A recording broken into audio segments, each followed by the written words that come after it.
নমস্কার, আপনারা দেখছেন ওঙ্কার বাংলা। আপনাদের সঙ্গে রয়েছি আমি সৌমি। আজ রথযাত্রায় ওঙ্কার বাংলার সকল দর্শক বন্ধুদের জানাই অনেক অনেক শুভেচ্ছা। আসবো নিউজে। রানীগঞ্জের শিয়ারশোল রাজবাড়ির রথযাত্রা উপস্থিত পুরমন্ত্রী অগ্নিমিত্রা পাল এবং পূর্ত ও জনস্বাস্থ্য কারিগরি দপ্তরের মন্ত্রী ডক্টর অজয় কুমার পোদ্দার। রথের দড়িতে টান দেন দুই মন্ত্রী। প্রতি বছরের ন্যায় এই রথযাত্রায় ব্যাপক ভক্ত সমাগম হয়।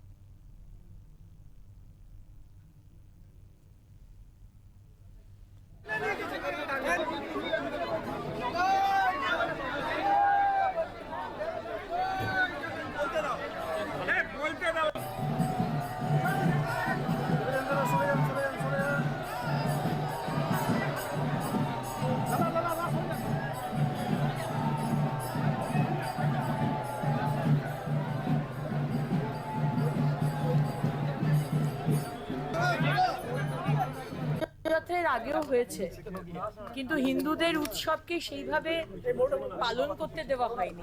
মানুষ ভয়ের পরিবেশে ছিল।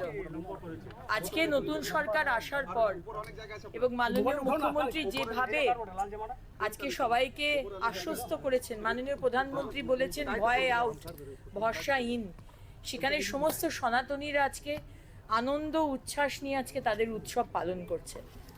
আমি শ্রী শ্রী জগন্নাথ প্রভু, আমাদের বলরাম দামোদর, আচ্ছা দামোদর চন্দ্র এখানকার ভগবান আর কি, এবং মাতা সুভদ্রা দেবী আশীর্বাদ করুন। সমস্ত মানুষের বাবার আশীর্বাদ আসুক, সবাই ভালোভাবে বাঁচুক, আমাদের রাজ্য সমৃদ্ধ হোক।